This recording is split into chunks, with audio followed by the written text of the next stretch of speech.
नमस्कार, बहुत स्वागत आपका। आप देख रहे हैं द न्यूज, आपके साथ मैं सृष्टि मिश्रा। दिल्ली के मुख्यमंत्री यानी कि अरविंद केजरीवाल ने एक बार फिर से उपराज्यपाल पर हमला बोला है। ये लगातार उनकी जुबानी जंग दोनों के बीच तेज है। आपको बता दें कि कहीं ना कहीं जब से एमसीडी चुनाव हुए हैं उसके बाद से ही लगातार देखा गया कि कितनी बार कहीं ना कहीं असंवैधानिक तरीके से मुख्यमंत्री हो या आम आदमी पार्टी के कार्यकर्ता हो, डिप्टी सीएम की मैं बात कर लूं, यहां तक की मनीष सिसोदिया यहां पर एलजी के लिए जमकर भी कहीं ना कहीं विरोध दिखाते नजर आए। और आपको बता दें कि अब ये विरोध का सिलसिला रुकने का नाम नहीं ले रहा है। एक तरफ मेयर पद के चुनाव को लेकर जनता लगातार मुख्यमंत्री से सवाल कर रही है कि दिल्ली की जनता को मेयर मिलेगा या नहीं, और उसके बाद एक तरफ आपको बता दें कि अब मनीष सिसोदिया ने उपराज्यपाल को बताया है कि दिल्ली के जनता से पूछा जाए कि क्या उन्हें उपराज्यपाल चाहिए या नहीं।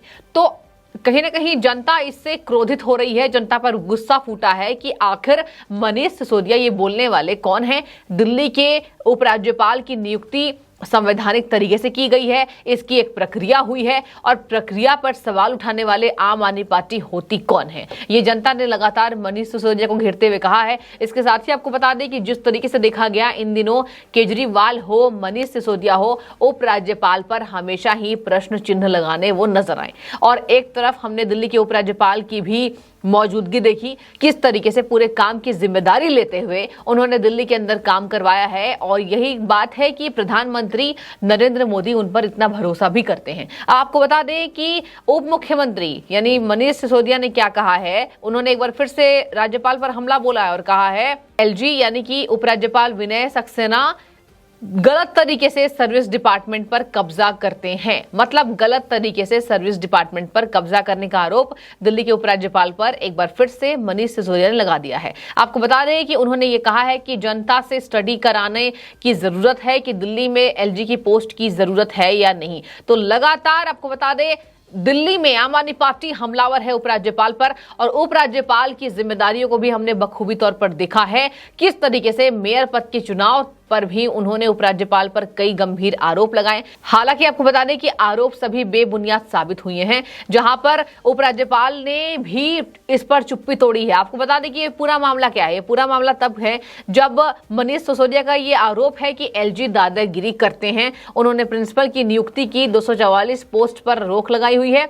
इसके अलावा आपको बता दें कि दिल्ली के उपराज्यपाल पर असंवैधानिक तरीके से काम करने के भी आरोप मनीष सिसोदिया लगा रहे हैं। अब जनता का सवाल सुनिए, जनता क्या कह रही है। जनता लगातार आरटीआई के खुलासे का हवाला देकर मनीष सिसोदिया से ये पूछ रही है कि आपकी पार्टी ने दिल्ली में कितने स्कूल खोले। आपको बता दें दर्शकों कि जिस तरीके से एलजी पर हमला बोला जा रहा है आम आदमी पार्टी के द्वारा, तो अब आरटीआई में जो खुलासे हुए हैं, आरटीआई की जो रिपोर्ट सामने आई है दिल्ली के स्कूलों को लेकर, दिल्ली के स्कूलों को लेकर क्या कहा जाता है, विदेशी स्कूल हमने बना दिए, हमने विदेश के तर्ज पर काम किया है। एलजी काम करने नहीं देते हैं, एलजी का काम है हमें रोकना, केंद्र सरकार काम करने नहीं देती है, एलजी एलजी चिल्लाते रहते हैं मनीष सिसोदिया और अरविंद केजरीवाल। आपको बता दें कि अरविंद केजरीवाल को ज्यादातर देखा जाता है किस तरीके से वो जनता को गुमराह करने के लिए एलजी के कामों पर सवाल उठाते हैं। एलजी ने सभी फाइलों को रोक लगा दी है। अभी भी हाल में एलजी के लिए उन्होंने खिलाफत में ये बात कही है कि एलजी ने सभी फाइलों पर रोक लगा दी है। अब आपको मैं पढ़कर सुनाती हूं कि आरटीआई का क्या खुलासा हुआ है। आपको बता दें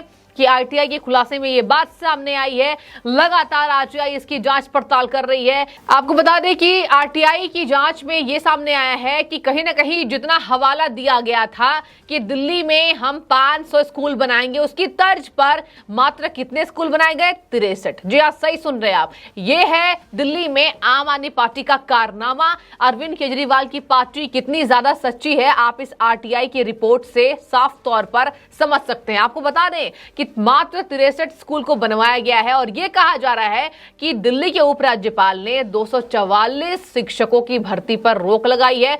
244 नियुक्तियां नहीं हो पा रही हैं। ये मनीष सिसोदिया ने एक बार फिर से उपराज्यपाल पर हमला बोलते हुए कहा है। आपको बता दें कि लगातार आरटीआई की जांच चल रही है कि दिल्ली के स्कूल में आखिर कितना काम हुआ है, क्योंकि आपको यह भी मैं बता दूं कि यह भी बात सामने आई है कि मात्र 1/3 दिल्ली के स्कूलों में 11th और 12th के बच्चे को साइंस की पढ़ाई दी जा रही है। मतलब कि साफ तौर पर समझिए दावे कितने बड़े कि हम दिल्ली के स्कूलों को विदेशी तर्ज पर बनाएंगे। दिल्ली के स्कूलों को कहीं ना कहीं विदेश में जिस तरीके से पढ़ाई होती है वही अपना शिक्षा का मॉडल लेकर शिक्षा के मॉडल पर हमेशा ही केजरीवाल और मनीष सिसोदिया घिरते हुए दिखाई देते हैं। आपको यह भी बताते हैं कि जब आम आदमी पार्टी के संयोजक से, मुखिया से ये क्वेश्चंस पूछा जाता है, ये क्वेरी होती है, तो वो चुप्पी साधते हैं और ये कहते हैं कि एलजी ने सभी फाइलों पर रोक लगा दी है, एलजी नियुक्ति होने नहीं दे रहे। आपको मैं अब ये बताती हूं कि एलजी ने इस पर किस तरीके से हमला बोला है, एलजी ने किस तरीके से दिल्ली के मुखिया को और उनके डिप्टी सीएम को करारा जवाब दिया है।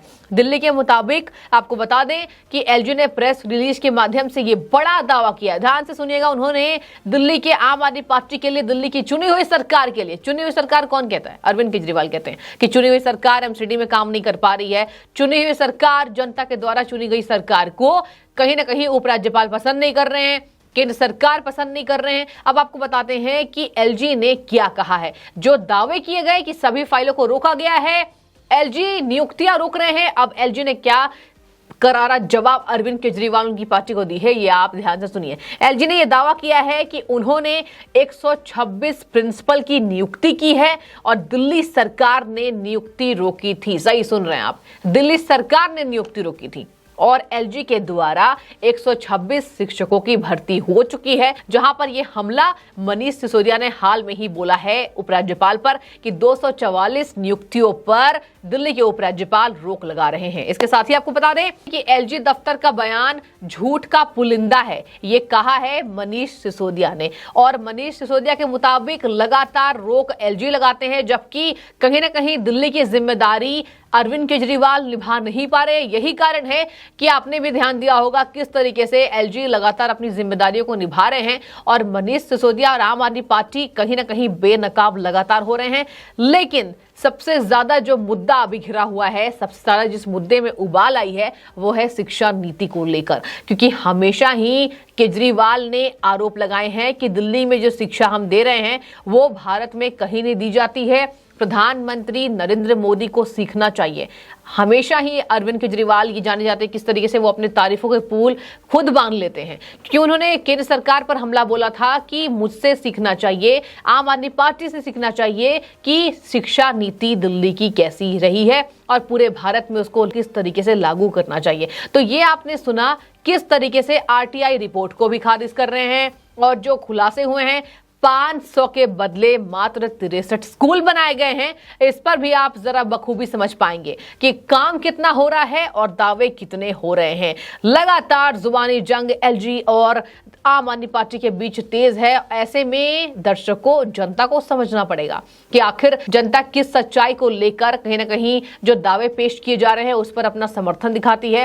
क्योंकि लगातार अधिकारियों का हवाला दे रहे हैं, कहा 244 स्कूलों में प्रिंसिपल्स की जरूरत है, एलजी काम करने नहीं दे रहे हैं और स्टडी करानी चाहिए, जनता से स्टडी करानी चाहिए कि दिल्ली में उपराज्यपाल चाहिए भी या नहीं। तो जनता ने लगातार मनीष सिसोदिया को करारा जवाब दिया है कि ये आप तय करने वाले कौन होते हैं कि दिल्ली को उपराज्यपाल चाहिए या नहीं। ये एक संवैधानिक प्रक्रिया है जिसके तहत हर कुर्सी को चुना जाता है और आप इस पर सवाल उठाने वाले कौन होते हैं। पहले अपने शिक्षा मॉडल पर बात करें और शराब घोटाले की जवाबदेही तय करें। तो फिलहाल आप इस वीडियो के बारे में जो भी राय रख रहे हो, एक तरफ कितने प्रिंसिपल्स की जरूरत है, एक तरफ 500 स्कूलों की तर्ज पर मात्र 63 स्कूल, और इस मुद्दे को कितनी गंभीरता से समझने की जरूरत है आप कमेंट सेक्शन में बताइए।